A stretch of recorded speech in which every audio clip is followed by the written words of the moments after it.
Então, a partir desse que agora tem, não é, Cristo, ou seja, saem da morte para a vida, e na sequência, capítulo 3, o apóstolo Paulo apresenta a divisão, não é, que era percebida pelas pessoas ou fomentada pelos judeus, não é? O apóstolo Paulo diz que isso é algo, inclusive, objeto de revelação, algo que não era conhecido dos profetas do Antigo Testamento, mas que Deus desejou manter assim oculto para que fosse, então, apresentado a partir de Cristo, por meio dos profetas e apóstolos, não é? Ou seja, que esse muro que separava gentil de judeus, não é? Esse muro já não existe mais, e em Cristo toda a igreja é uma coisa só, um único corpo, uma única, não é, forma, um único espírito, tudo uma coisa só, edificados sobre o fundamento, e este fundamento lançado pelos apóstolos e profetas está também lançado sobre a pedra angular, que é Cristo, ou seja, a base de tudo, o princípio e a consumação de todas as coisas. E a partir de todas essas informações, ele vai dizer também que a igreja é a multiforme sabedoria, não é, de Deus manifestada a todos, não é, aqueles que não creem, e também aos seres celestiais. E a partir disso, de todo esse conhecimento, capítulo 4, o apóstolo Paulo direciona questões práticas, não é? Orientando que todos mantenham a unidade que o Espírito promove, com ações que ele vai dizer lá sobre humildade, bondade, compaixão, ele vai falar sobre o perdão, e ele diz que todas essas coisas não são naturais do homem, mas são desenvolvidas, e são desenvolvidas no homem espiritual, e por isso ele salienta, não é, a variação do dom da palavra entre 5 diferentes manifestações, ou como nós chamamos, não é, dons ministeriais também, que é o apostolado, não é, o ministério profético, ali também evangelistas, pastores e mestres, sendo que estes foram levantados com o propósito do aperfeiçoamento dos santos, sendo isso, então, o caminho pelo qual estes santos agora são preparados para o exercício das boas obras que Deus os levantou dos mortos, não é? Então, é toda a conexão da epístola que o apóstolo Paulo faz. E quando ele adentra aí esse assunto,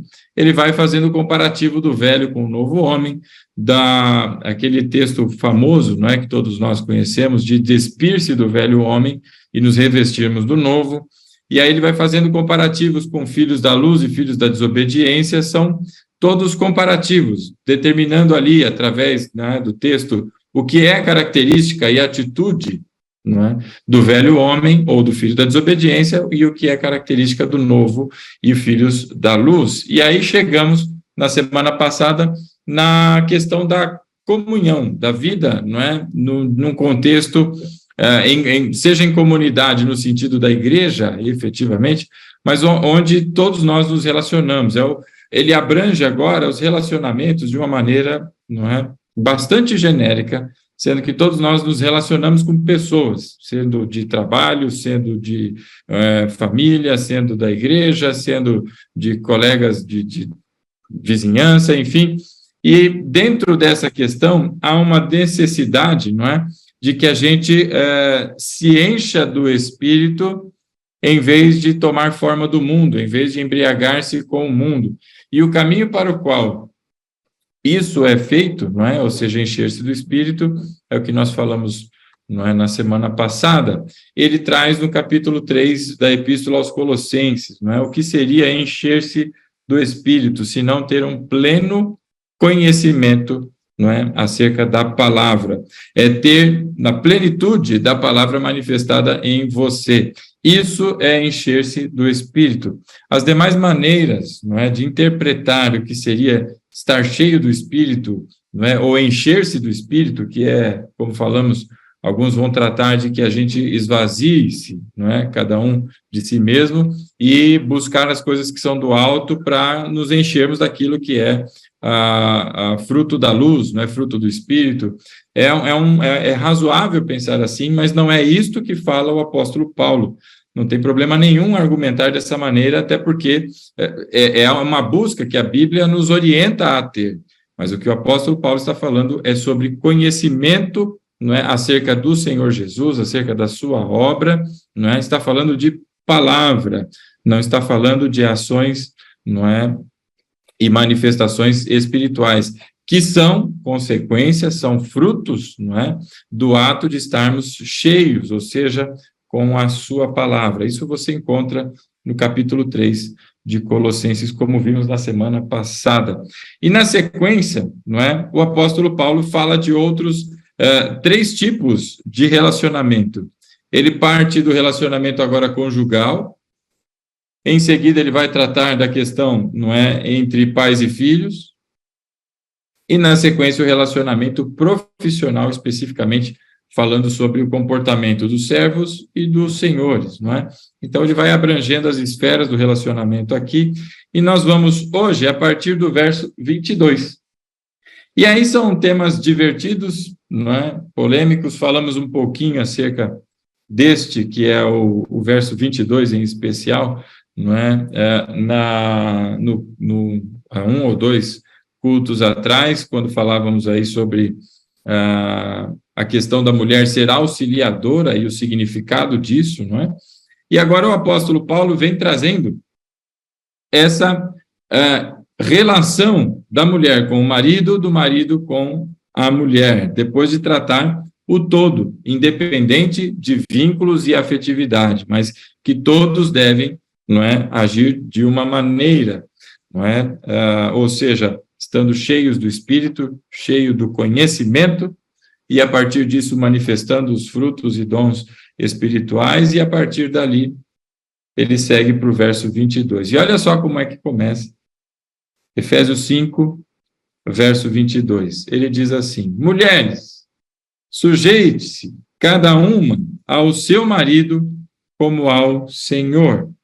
E aí a continuidade, o verso 23, é a argumentação que ele traz para suportar esse comando, não é?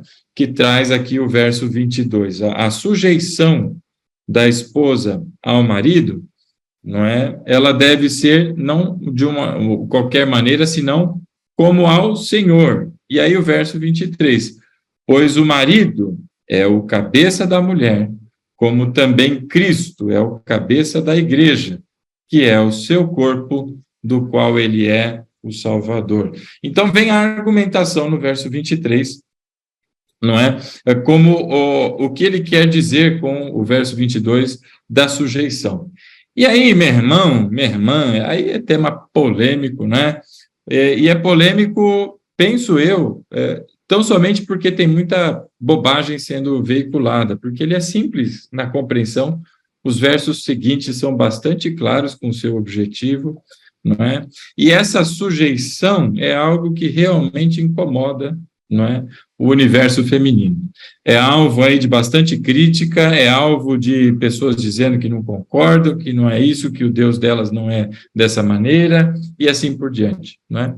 E aqui, antes de darmos sequência, eu queria que nós lembrássemos qual é o padrão, não é? E o padrão universal para todos, para homens, para mulheres, para todos os nascidos de mulher. O padrão universal é Cristo. Padrão de moralidade, padrão de conduta, padrão de atitudes, o padrão universal para todos nós é Cristo.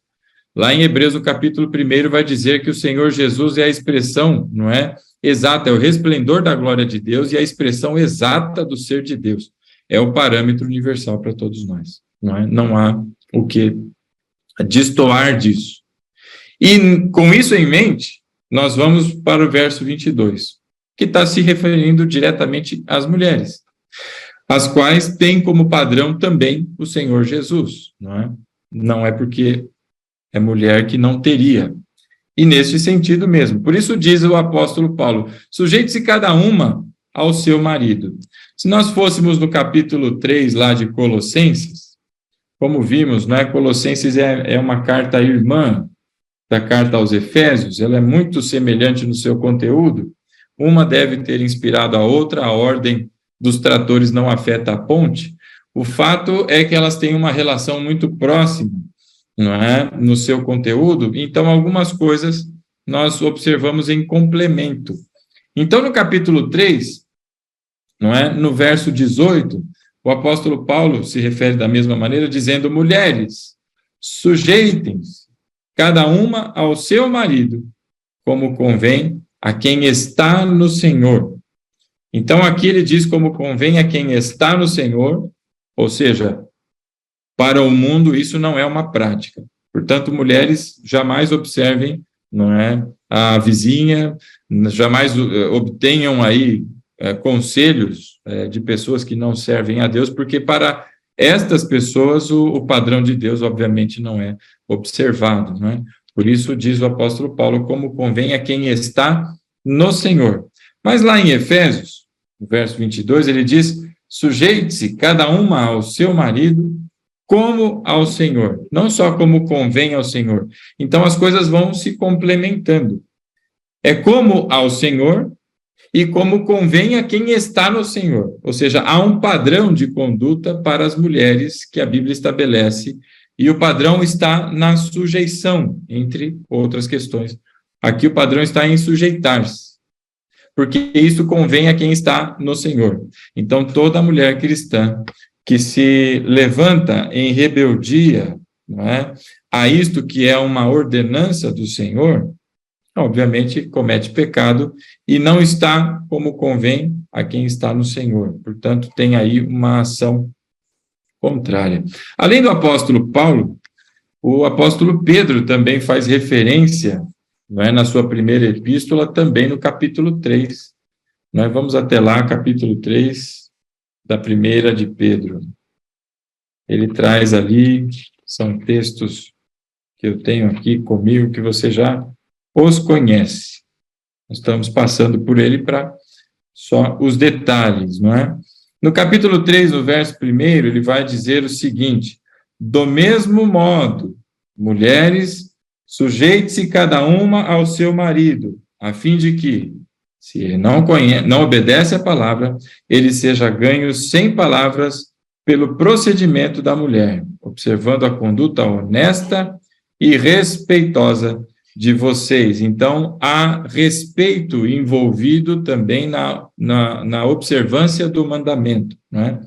Então, há uma honestidade sendo ali atenta, não é? E demonstrada através da atitude, da sujeição. E aí ele descreve no verso 3 em diante detalhes que são do universo feminino, mas que já foge do contexto aqui da sujeição.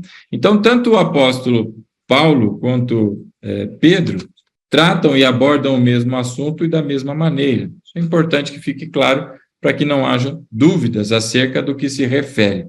E como falamos alguns finais de semana, o propósito da sujeição é o propósito do auxílio, como auxiliadora.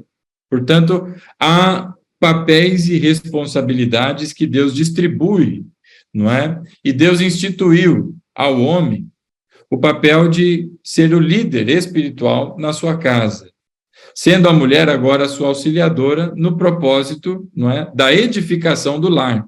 E nisso a mulher tem papel imprescindível. E as suas ações, elas devem andar, não é, em conjunto com o marido, sendo que o responsável, não é, vamos falar em papéis aqui, é o homem. Mas a mulher é corresponsável, por isso auxiliadora. Não quer dizer que o homem é maior, superior, mais importante, e a mesma coisa para a mulher, só que ao contrário. Nada disso. A questão é uma distribuição de atividades aqui que são dadas e responsabilidades.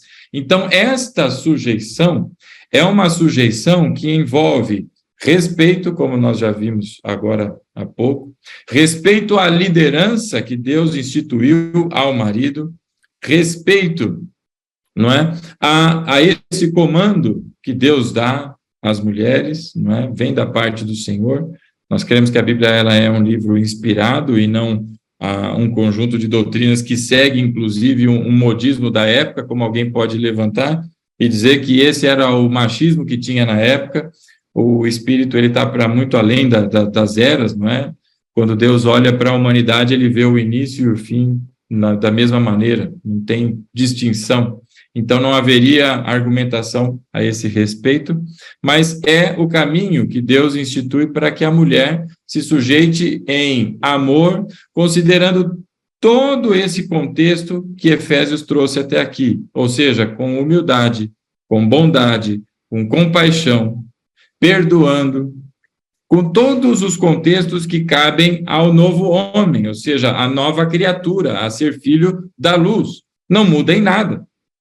É nesse aspecto e o respeito à liderança que foi posta sobre o homem. E isso quem fez foi Deus. Não é o homem que arroga para si o papel da liderança, mas é Deus quem o institui dessa maneira. Inclusive, há muitos homens que prefeririam, não é, que não fosse assim. Essa é a verdade. Tem muito homem aí que fala, puxa, bem que podia ser a mulher, né? E ficaria, inclusive, muito feliz com isso. Tem outros que sim, outros que não. O importante não é isso. A questão é que quem institui é Deus. E a continuidade da argumentação que o apóstolo Paulo traz no verso 23 é que o marido é o cabeça da mulher, como também Cristo é o cabeça da igreja, que é o seu corpo, do qual ele é o Salvador. Ou seja, a função do cabeça, não é? É a questão e a função da liderança, daquele que vai à frente no papel e na responsabilidade que tem.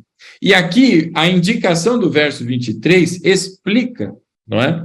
O que é que o apóstolo Paulo está dizendo no capítulo, aliás, no verso 22, quando ele diz, não é, sujeite-se cada uma ao seu marido, como ao Senhor. O que é como ao Senhor? E aí ele explica, pois o marido é o cabeça da mulher, como também Cristo é o cabeça da igreja. E o que isso tem a ver com o Senhor? Porque ele está dizendo exatamente qual é a referência para a mulher. E a referência e o padrão universal que nós acabamos de falar, quem é? É o Senhor Jesus. Então, quando ele diz como ao Senhor, ele está se referindo à maneira como o Senhor Jesus se sujeitou, não é, ao Senhor. Então, a mulher deve olhar, não é, essa sujeição inspirada em Cristo, que é a referência, e se sujeitar ao seu marido, como Cristo se sujeitou ao Senhor e todo o desdobramento da sua sujeição, não é? Com amor, com carinho, perdoando, e todos os contextos que nós já, e todo o contexto, melhor dizendo, que nós tratamos até aqui. Portanto, o padrão para a mulher é Cristo, por isso ele diz como ao Senhor, e depois ele vai trazer lá em Colossenses a outra informação de que é como convém a quem está no Senhor. Porque esse é o padrão, é o Senhor Jesus. Então, a mulher, ela deve observar em Cristo o papel da sujeição, porque Cristo se sujeita ao Pai, não é? Com toda a reverência, com todo o respeito, não é? E seguindo, executando o seu papel, segundo toda a vontade do Senhor. Em várias ocasiões, o Senhor Jesus diz que ele não veio por sua própria vontade, mas ele veio porque o Pai o enviou.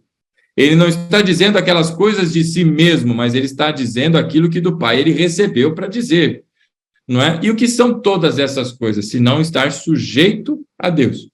E agora, quando o apóstolo Paulo, não é, traz aqui para todos nós, como ao Senhor, em seguida ele diz o que isso quer dizer.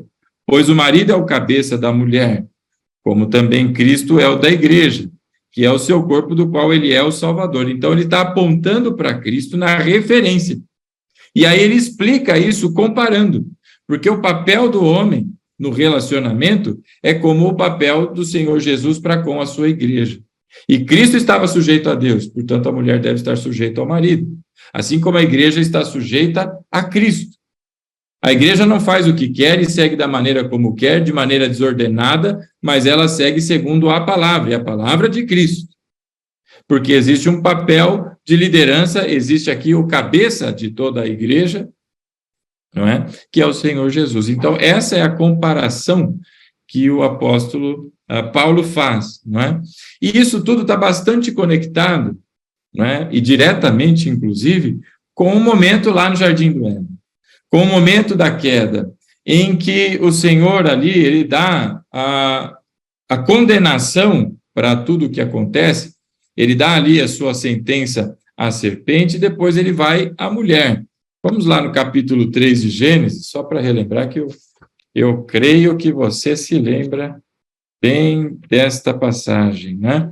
Já lá no capítulo 3, ele vai dizer ali, então, não é, a partir do verso 16, depois de sentenciar a serpente no 14 e 15, no verso 16 vem a mulher.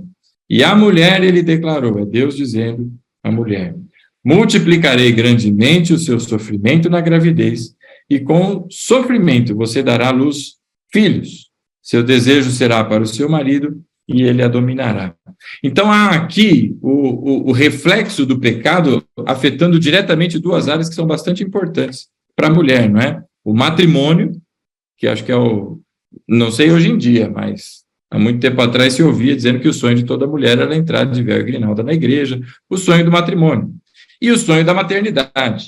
Eu penso que no universo aí feminino são questões bastante relevantes, não é? E continuam a ser. Então, o pecado afeta diretamente isso, afeta esses dois pontos na vida da mulher. Portanto, agora a maternidade, ela permanece, mas permanece com dores, há sofrimento envolvido em tudo isso, não é? E assim por diante. E também no matrimônio, onde o Senhor diz à mulher que o desejo dela agora é do seu marido, está sujeito ao seu marido, e ele a dominará. Não é? E é o domínio deste desejo, não o domínio sobre a mulher, não há uma escravatura, não há aqui uma questão de quem é mais importante ou menos importante, mas há agora um contexto em que a mulher deve dominar os seus desejos para que estejam alinhados ao seu marido, porque quando isso não acontece, não é? Ela comete pecados. Por isso, aqui vem a questão da sujeição, porque desde aqui o Senhor determinou, isso é consequência do pecado, não é que Deus é mau, não é que Deus é ruim, não é que Deus quer pisar na mulherada e falar, agora você vai ver, seu desejo está dominado, etc. Mas é consequência direta do pecado. E se nós fôssemos ao capítulo 4 de Gênesis ainda, nós vamos ver o episódio, não é, de Caim e Abel. E há aqui uma narrativa, não é? É um momento em que Deus conversa com Caim, o verso 7, em que ele vai dizer o seguinte, não é? Se você fizer o bem, não será aceito. Mas se não o fizer, saiba que o pecado ameaça a porta e ele deseja conquistá-lo, mas você deve dominá-lo. A expressão é a mesma, de domínio, não é? Então, é isso que a mulher deve exercer agora. O domínio para que os seus desejos não traspassem o seu marido, para que não sobrepujem a questão no relacionamento matrimonial, porque agora há uma sujeição que foi imposta.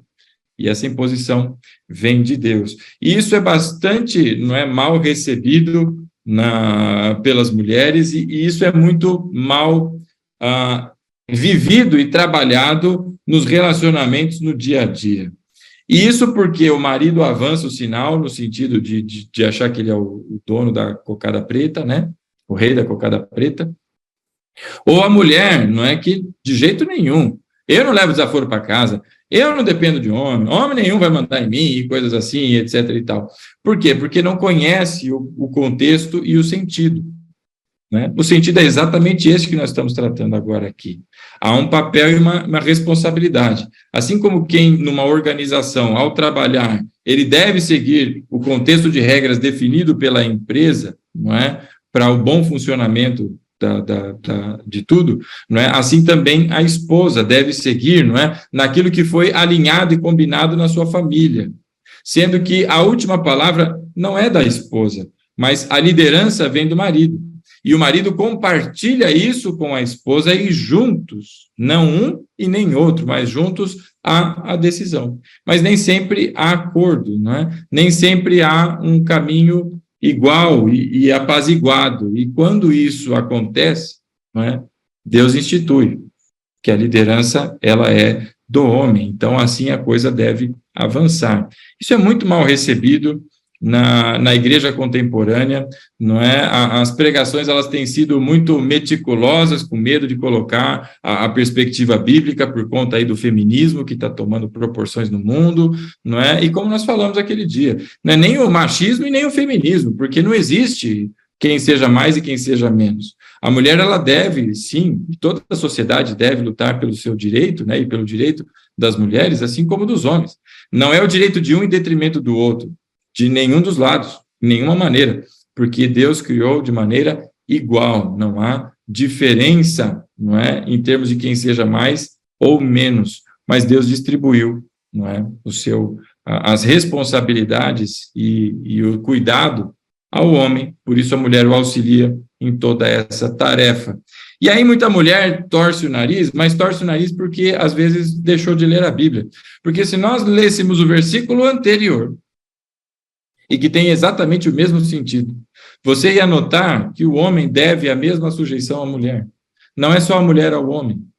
E aí muitos homens, não é por isso que eu digo que a igreja ela falha no seu papel, porque ela não explica a coisa direito, não prega direito, por não conhecer ou por ser tendencioso a uma situação. Mas o verso 21, leia lá comigo o verso 21 do capítulo 5, ele diz, sujeitem-se uns aos outros por temor a Cristo. E isso não é só do pai com filho, do filho com pai, do amigo com amigo, irmão com irmão, o primo com primo, o marido com a mulher com o marido, é com todos. Sujeitem-se uns aos outros por temor a Cristo. A sujeição da esposa ao marido é a mesma sujeição que agora está sendo orientada para todos. Portanto, o marido deve a mesma sujeição à esposa. Não tem diferença. Aliás, a sujeição dele não está nem no verso 21, a sujeição dele vem, não é, no contexto que Paulo atribui ao marido. E que, convenhamos, não é, no sentido e o endosso, por conta da responsabilidade que Deus atribuiu ao homem, ele ainda, não é, faz um comparativo maior. Quando nós chegarmos no texto, você deve saber que é o amor à esposa como Cristo amou a igreja. Não é? E esse é um contexto muito profundo. Isso não é proposto e exigido das mulheres, não quer dizer que a mulher não deve amar o marido, não é nada disso. Mas a ênfase está sendo dada exatamente porque a dificuldade da esposa está na sujeição. E a dificuldade do marido está no amor, não é? Porque o marido vai agora subir o tamanco, não é? Se é que o homem usa tamanco.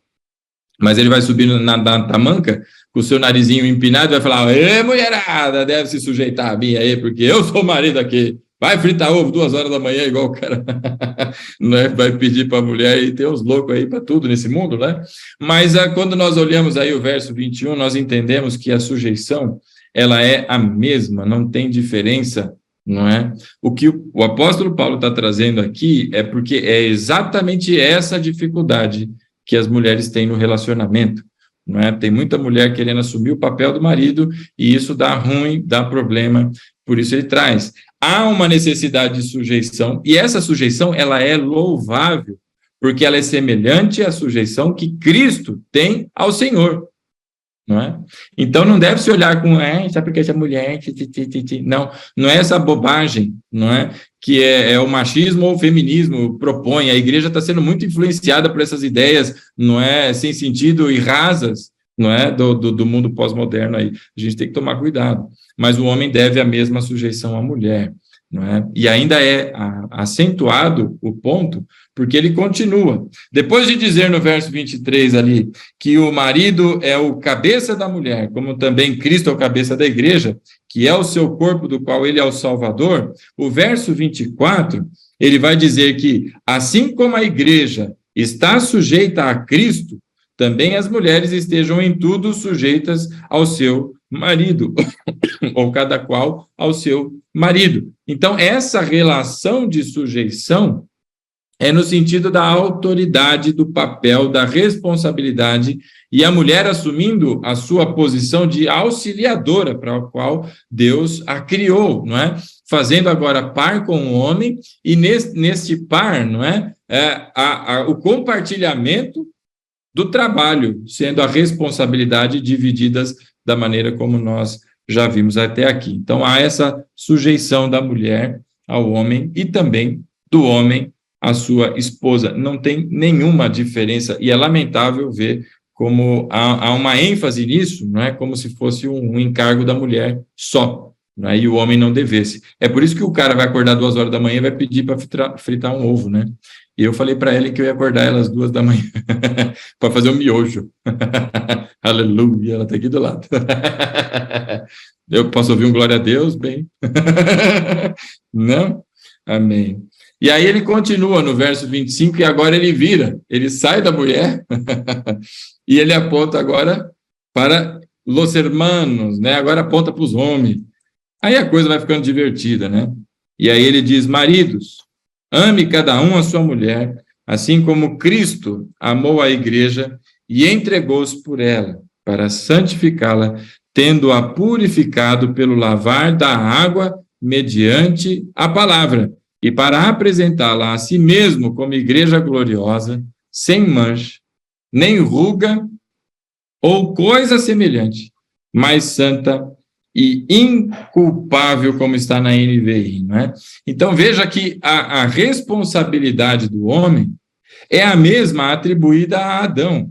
Quando nós vimos, não é, que quando Eva come do fruto, nada acontece, não é? Óbvio que tem uma transgressão ali, mas nada dentro do pacto da aliança com Deus acontece. Mas quando o homem come, os olhos dos dois se abrem, eles percebem todas as coisas, porque este quebrou, não é, a responsabilidade que ele tinha de cuidar de toda a coisa, inclusive da sua esposa auxiliadora Eva, não é, a quem ele comemorou bastante quando a viu, porque viu que, opa, achei alguém para me ajudar no meu trabalho. Não é só carne aqui, não é só osso dos meus ossos, né? Não é a minha cara metade, mas é também quem vai me ajudar no trabalho. Então, agora vem a necessidade do homem, o cuidado, porque o homem é ruim nisso. E aí eu falo como homem, né? Isso é uma questão realmente masculina. Assim como o homem é ruim para ir ao hospital, né? Só vai quando está morrendo, o homem também tem uma dificuldade muito grande na demonstração do amor, e inclusive na manifestação dele. Por isso o apóstolo Paulo vem, para que nenhum homem, né, se sinta agora, né, como sendo ele o cabeça na sua família, como Deus instituiu, como o todo, entre aspas, o todo-poderoso. Eu posso todas as coisas, eu piso, eu vou. Não, ele acabou de ver que ele tem que se sujeitar à esposa. E agora Paulo traz a ênfase, você tem que amar. E amar, como foi dito no domingo passado no culto, não se trata do sentimento aqui. Óbvio que tem sentimentos, não é, que envolvem a coisa, mas se trata da decisão, da escolha, não é? De determinar, semear em cima deste solo que é o compromisso, é a responsabilidade da aliança que foi assumida. Então agora ele diz, ame a sua esposa. Isso não é um pedido, é uma ordem. Olha o imperativo, ame. Não é se porventura ela for bonita, tomar banho todos os dias, passar um perfuminho, não vestir a camisa do vereador, ame a sua esposa. Não, ele está dando uma ordem, ame. E é para amar como Cristo amou a igreja. E aí, nesse sentido, olha que interessante, olha para a igreja, para você perceber o tamanho do amor de Cristo. Olha para a igreja, o que é que nós temos ali? Um monte de ex-bandido, ex-sem vergonha, porque em Cristo, mas se deixar solto, volta, como o cão volta para o seu vômito, a maioria volta para o mesmo buraco de onde foi tirado, não é? Olha a igreja, como ela, olhando nos olhares humanos, né? Não como já glorificada em Cristo, mas olha a quantidade de corrupção que tem dentro da igreja. E eu não estou falando só de escândalo financeiro, estou falando de toda sorte de corrupção, porque a igreja está cheia de gente, né?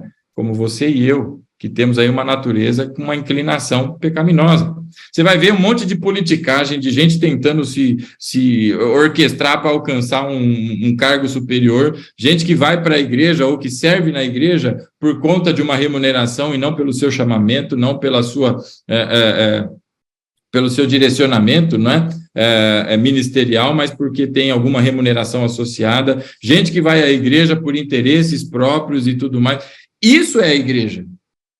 E sendo assim, Cristo amou, não a rejeitou, não botou para correr, Cristo não pediu carta de divórcio para Deus, falou, essa igreja eu não quero, não. Não teve nada disso, não foi essa a postura de Jesus, por isso não é a postura que se espera do homem, porque nosso padrão universal, assim como para a mulher é Cristo, para o homem também é Cristo. E agora vem o peso da responsabilidade da liderança, não é? Como Cristo amou a igreja. E aí, meus irmãos, eu ouvi de um pastor no seminário, e é bastante interessante, que tem muitas pessoas, pais ou mães também, que põem os filhos à frente do marido ou da esposa no relacionamento, porque não é o amor de mãe, o amor de pai, e aí, assim, tá nem aí para o pai e cuida da criança, ou das crianças. Não tá nem aí para a esposa, mas cuida das crianças, não é? O problema não está em cuidar das crianças, o problema está nem aí para o seu cônjuge. Porque a Bíblia não diz que você deve morrer pelos seus filhos, a Bíblia diz que você deve morrer, falando com os maridos, pela sua esposa, né? Como Cristo amou a igreja, assim como Cristo fez pela igreja, nós devemos, os maridos, né, o sacrifício pela esposa, pela família, né? Então, atenção a isso, porque às vezes o filho entra no lugar ali que ele não deve. Ele tem que ser muito amado, tem que ser, não é? Mas o filho, uma hora, ele vai tomar o rumo da vida dele e vai seguir o caminho, vai formar a sua família, e aí? Não é?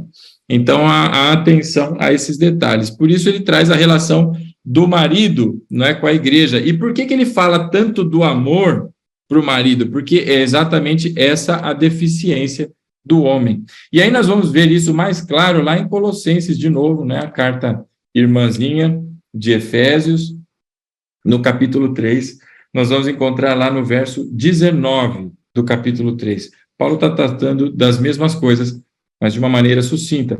Mas ele traz um aditivo aqui a essa observância da maneira como o homem deve tratar a sua esposa e se relacionar com ela, não é? E Pedro também vai tratar como da maneira mais frágil, não é? Como considerando a parte mais frágil do relacionamento. Tem várias orientações bíblicas. Mas olha o que Paulo diz no verso 19. Maridos, ame cada um a sua mulher. Não é para amar dos outros, não, é a sua, né? E não a tratem com amargura. E essa amargura, meus irmãos, tem gente que acha que é raiva, né? É só raiva. Tem muita amargura que não manifesta raiva, que não manifesta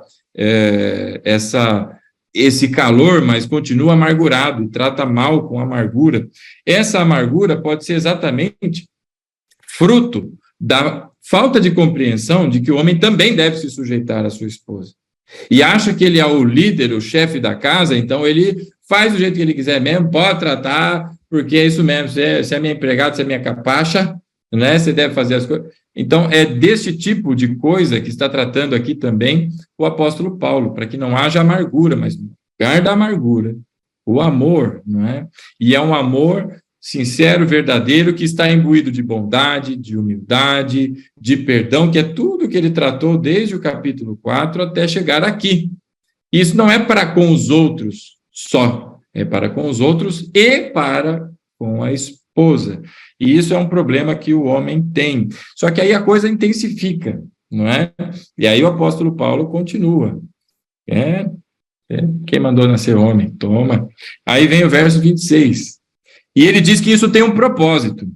O propósito do homem agir dessa maneira para com a sua esposa, e aí eu queria lembrá-los aí do profeta Oséias, não é? O profeta Oséias, Deus, não é, dá a ordem de que ele se case com uma prostituta, ele tem filhos com essa prostituta o abandona, Deus vai lá e diz, vai lá buscar essa mulher, porque ela é tua esposa, e ele vai buscar a esposa, e isso tudo demonstra o relacionamento de Deus com Israel.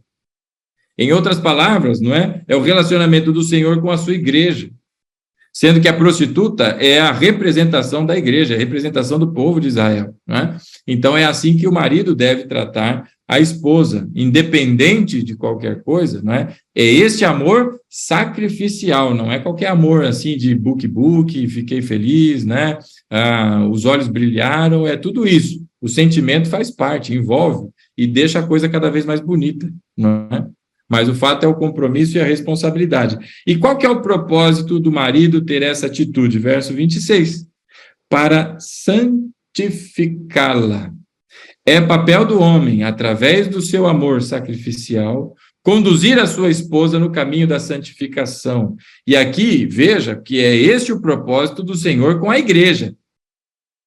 E agora o reflexo disso no relacionamento. Para santificá-la, como? Tendo-a purificado pelo lavar da água mediante a palavra. Então, quem é que tem a obrigação de instruir a mulher na palavra e no caminho do Senhor? É do homem. Não só da mulher, dos filhos, da sua família. Mas aqui, em especial, a esposa. Não é? Então, mulheres que não conhecem a Bíblia, isso é um problema do marido, que não tem ali feito o seu papel em casa, não é? De instruir, de incentivar, de compartilhar conhecimento e também não só conhecimento, mas períodos de oração. Enfim, é o homem quem deve fazer isso, porque é papel do homem, não é? Purificar a sua esposa por meio da palavra, não é? Então, é papel do homem. Está reclamando que a sua mulher é muito linguaruda? Está reclamando que a sua mulher é fifi? Então você, marido, tem a obrigação de biblicamente instruir a mulher para que ela seja, não é, uma auxiliadora, uma mulher valorosa, e não como aquela goteira que fica pim, pim, pim, pim, pim, pim, pim, mas é a você, maridom. Então tem muito marido que está, joga para cima porque eu não aguento mais essa mulher, essa jararaca, né? Joga para lá, eu vou achar outra. Não, não é essa a atitude. A atitude é exatamente o contrário. Pegar a Bíblia e, com base na referência e o critério universal para todos nós, que é Cristo, a sua palavra, instruir, não é, a esposa no caminho, para que ela seja purificada pela palavra. Mas o papel sacerdotal, você notou aí? O papel sacerdotal é de Cristo com a igreja. Ele é o sumo sacerdote. E no lar, o papel sacerdotal é de quem? É do marido. Por isso ele é o sacerdote do lar, não é? É isso que Deus está ensinando. E é por meio da palavra, não é por meio da surra, não é por meio da argumentação furada, é por meio da palavra. Agora, e se o homem não conhece a palavra, como é que ele vai cumprir o seu papel? Então, homens, atenção. E aí, qual que é o fim de tudo isso? Aí o verso 27. Para que ela seja apresentada, não é?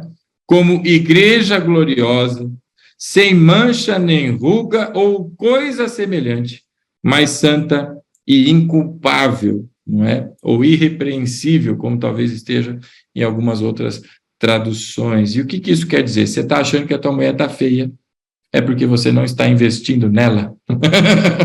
Não é pagando uma prótese e nem cirurgia plástica, mas é investir na palavra, porque vai apresentá-la imaculada, igreja gloriosa, sem ruga, ou coisa semelhante, lindona, para apresentá-la a Cristo, não é? Então, é o dever do marido, não é? Esse papel sacerdotal da preparação da esposa, não é? Espiritualmente. Acontece que tem muito marido que esquece das suas atribuições e é a esposa quem tem feito, é a esposa que tem levado a família à igreja, pelo marido ficava em casa, ficava fazendo qualquer coisa, né? Ou se é que acompanha, né? Então, o problema é quando as coisas não são observadas, né?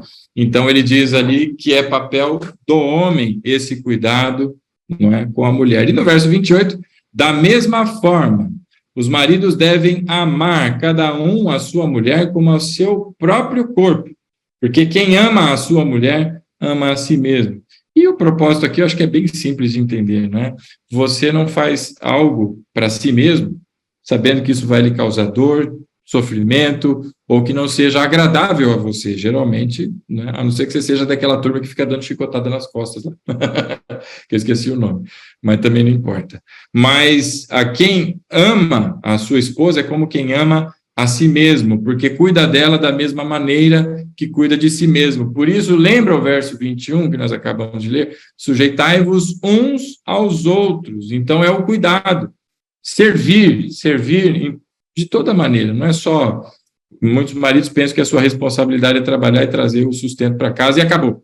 Não para por aí, a coisa continua, não é? Então, ele diz no verso 28 que devem amar cada um a sua mulher como a seu próprio corpo, porque quem ama a mulher, ama-se a si mesmo. Verso 29, além do mais, ninguém jamais odiou o seu próprio corpo, antes o alimenta e dele cuida, como também Cristo faz com a igreja. Todo momento o apóstolo Paulo traz a referência de Cristo para a mulher e para o homem, para a igreja, para todos. Então ele diz ali, não é, que quem ama, não é, o seu próprio corpo, alimenta e dele cuida. Assim faz o Senhor Jesus com a sua igreja, pois somos todos membros do seu corpo. E aí o verso 31, por essa razão, o homem deixará pai e mãe e se unirá à sua mulher, e os dois tornar-se-ão uma só carne. Este é um mistério profundo, e eu me refiro, porém, a Cristo e à igreja. É essa unidade. E isso é um mistério profundo, porque olha a nossa condição de pecado e estando todos nós unidos à santidade. Como isso é possível? Isso é possível pelo intermédio, não é, do sangue de Cristo. E eis aí o grande mistério. Verso 33. Portanto, cada um de vocês também ame a sua mulher como a você mesmo, e a mulher trate o marido com todo o respeito. E agora ele volta à questão da esposa, reforçando várias vezes a questão do amor, porque é a deficiência do homem, e ele volta à esposa trazendo a questão do respeito. Portanto, a sujeição da mulher ao marido está diretamente relacionada ao respeito, não só ao marido, mas respeito à liderança que Deus deu ao marido, respeito à ordenança que o Senhor traz, não é, para o homem e para a mulher. Então, dessa maneira, aqui ficam cercados, não é, de maneira bastante objetiva. O apóstolo Paulo aqui, através do Espírito, escreve de maneira muito clara, não é? É bem simples de compreender o contexto, e outras informações são acrescentadas, não é, ao homem, e certamente você conhece, deve se lembrar, de que o homem que não observa, não é, o seu papel, não cuida bem da sua esposa como a parte mais frágil, não é, Deus interrompe as suas orações. Então tem consequências para o marido, além do que, obviamente, não é, a vida familiar se torna algo bastante difícil a ponto de chegar, não é, a se tornar insuportável. É por isso que muitas famílias, infelizmente, obviamente guardando casos de violência e agressões físicas, né, e todas as coisas, mas é por isso que, infelizmente, muitas pessoas avançam para o caminho do divórcio hoje, porque não se atentam a isso, nem o homem e nem a mulher, que ambos devem sujeitar-se um ao outro na sua casa. Não é só a mulher, mas é, em especial, o homem. A chamada de atenção é para o homem. A mulher está sendo ali trazido o contexto, não é?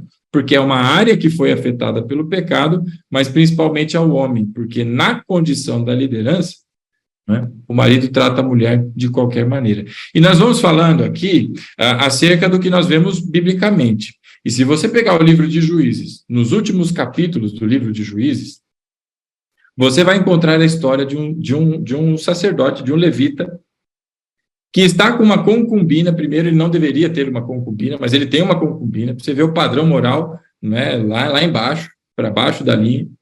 E ele trata essa mulher de maneira vergonhosa, de qualquer jeito, como se fosse um objeto, como se fosse uma coisa, como quem carrega, enfim, uma propriedade. E depois ele lança essa mulher para ser abusada por vários homens ali, porque a cidade está tomada, não é, e cegada pelo pecado, como foi em Sodoma, que os homens queriam violentar os anjos ali, não é, aquela situação toda com Ló. A mesma coisa acontece com este, que é ali o levita, e ele, em vez de tomar partido e defender a sua esposa, porque assim fez Cristo com a igreja, não é? Partir em defesa como o bom pastor, ou seja, cuidando das suas ovelhas, ele faz o inverso. Ele lança a mulher para fora. Essa mulher é abusada a madrugada toda, e de manhã, quando ele sai, ele se levanta, toma o banhinho dele, escova o dente, passa a subaqueira dele lá, e se arruma bonitinho e se levanta para sair, como se nada tivesse acontecido. E quando ele abre a porta, quem é que ele encontra? A mulher desfalecida na porta, toda arranhada, toda com a roupa, não é, rasgada, violentada, suja, se sentindo, não é, naquela condição pavorosa que é surreal, não é? E o que ele faz? Ele olha com compaixão, se compadece dela e diz, meu Deus, o que aconteceu, o que eu fiz e tal. Não, ele cata como quem pega um saco de batata, põe em cima do animal, porque vê que a mulher não tem capacidade de se levantar, ela está exaurida nas suas forças, porque ela lutou contra tudo aquilo. Ele bota ela de qualquer jeito em cima. Isso tudo está na Bíblia, viu? Não é Netflix. Vai ler livro de Juízes. Né? E aí ele sai no caminho da sua trajetória. E o que acontece? Essa mulher morre. Tamanha a violência que ela sofreu. E quando essa mulher morre, ele chora, ele pranteia, ele fala, meu Deus, ela morreu. Não. Ele vai e esquarteja a mulher em pedacinhos e manda um pedaço para cada tribo, para dizer, olha, a gente tem que pegar aqueles caras lá sem vergonha, porque eles ofenderam a minha honra. Não é? Pois é. É por isso, e com exemplos como este, não é, que o homem sem Deus, ele é essa tragédia. Por isso Paulo traz aqui, por diversas vezes, que nós devemos amar. E o amor Óbvio que ele está, não é, orbita o sentimento, não é? Mas o centro, o cerne da questão é decisão, é compromisso, é atitude, é determinação no sentido de seguir este caminho que é o amar e amar a sua esposa. E por isso a ênfase não só de Paulo, mas de Pedro e de tantas outras particularidades em função exatamente do papel de liderança. Né? E como dizia aí alguém, com grandes poderes vem grandes responsabilidades. Então, diante aí de todas as coisas que Deus atribui, né, ao homem no seu sacerdócio, na família e em todas as ações, vem grandes responsabilidades. Por isso é tão importante que estejamos cheios do Espírito, porque de outra sorte a gente não consegue. Você vai chegar um dia cansado, você teve um problema, alguma coisa do trabalho, e a mulher vai estar lá na orelha, porque tem dia que a mulher está desse jeito. Não é todo dia, né, benzinho? Mas tem dia que ela está lá, você fala, ai, meu Deus do céu, que vontade. Aí é nessa hora que você lembra o quê? Do teu compromisso. Eu fiz uma aliança com o Senhor e eu tenho um compromisso de amar a minha esposa. Então eu vou perdoar. Ela está buzinando na minha orelha. Senhor, manda um raio para fazer um carinho na cabeça dela. Não para machucar, não é? Mas nós devemos constantemente lembrar acerca disso. E da mesma maneira a mulher lembrar do respeito. Por isso Paulo encerra a questão no matrimônio com o respeito, né? A partir dali, Paulo trata sobre a relação do pai com o filho com o pai. A próxima é a relação profissional. Na sequência, vem a questão da armadura, de que as lutas que nós vivemos, não é? Elas não são lutas que procedem da carne, mas são de ordem espiritual, então a gente deve guerrear de maneira correta. E por que ele encerra, depois de falar tudo isso, de falar de relacionamento, falar de homem e a sua esposa, a esposa com o marido, de falar de pai e filho, por quê? Porque isso tudo, meu irmão, gera luta, é constante, não é? Os conflitos são diários e eles crescem e se amontoam, e se nós não estivermos cheios do Espírito e devidamente resguardados pela armadura que o Senhor nos provê, não é? As armas espirituais, a gente não dá conta, a gente vai virar como aquele levita de Juízes, a gente vai virar como muitos outros que fracassam no seu trabalho, porque dependem de si. Maldito o homem que confia no homem. Mas nós devemos esperar em Deus, e por isso as questões relacionadas ao abandono do velho homem, da velha natureza, mas revestir do novo. Tal qual anda um filho da luz, eu devo andar como um, porque eu sou filho da luz agora, em Cristo. E eu devo me revestir, estar cheio, não é, do Espírito, e de novo, cheios do Espírito é uma... Vamos ler lá em Colossenses 3, para que isso não fique dúvidas, né? Verso 16 do capítulo 3. Isto é encher-se do Espírito, irmão, para você não ter dúvida. Verso 16. Habite ricamente em vocês a palavra de Cristo. Ensinem e aconselhem-se uns aos outros com toda a sabedoria, cantem hinos, salmos, cânticos espirituais, com gratidão a Deus em seu coração. Então, o que é estar cheio do Espírito? É ter, ou seja, estar ricamente habitando em mim a palavra de Cristo, não é? E a partir disso, óbvio, vem a manifestação de dons espirituais, fruto espiritual e assim por diante. Então, meu irmão, sem, não é, essa capacitação que vem do Senhor, o homem não cumpre o seu papel. Sem essa capacitação que vem do Senhor, sem essa armadura, sem estar habitando em mim ricamente a palavra de Cristo, a mulher não consegue se sujeitar ao homem, porque ela vai se rebelar. É natural dela isso, de não aceitar. Tem pessoas que são mais subservientes, mas o fato é que, na maior parte e na sua manifestação principal, não é essa a predisposição da mulher. E haja vista aí todo o contexto que nós temos hoje em dia, da mesma forma como não é do homem, não é? Essa sujeição à esposa, essa atenção à esposa, não é? Esse amor sacrificial à esposa. Então, na partir da semana que vem, meus irmãos, nós vamos olhar aí para o relacionamento, não é, paterno, materno, e o filho eterno, do filho com o pai. E, na sequência, também o profissional, não é? Se assim Deus permitir. E estamos nos aproximando, não é, do finalzinho desta epístola tão preciosa para a igreja. Né? Já estamos nos aproximando aí do sexto e último capítulo, para que a gente possa compreender. Então, toda essa vida nova que nós recebemos em Cristo, que é fruto de um plano, de um projeto de Deus que partiu da eternidade, antes que qualquer coisa houvesse sido criada ainda, né, o que ele diz no capítulo 1, a vida agora, nessa boa obra para a qual Deus nos formou, verso 10 do capítulo 2, ela deve ser vivida, não é, de maneira a estarmos cheios do Espírito, revestidos da armadura para enfrentar toda dificuldade, que vem não só no relacionamento, mas principalmente na manutenção da unidade que o Espírito promove, que é o início do capítulo 4. Por isso o encerramento com a armadura, não é sem propósito, porque para alguns parece que está agora mudando de assunto. Paulo economizou folha, não quis mandar em outra epístola, ele falou, vou juntar os temas aqui. Não, mas a epístola é uma coisa só. O Espírito a escreveu, não é, de uma maneira única e tem aqui a preciosidade, não é, desse racional teológico bíblico que o Senhor, pelo seu Espírito, promove aqui. Amém, meus irmãos?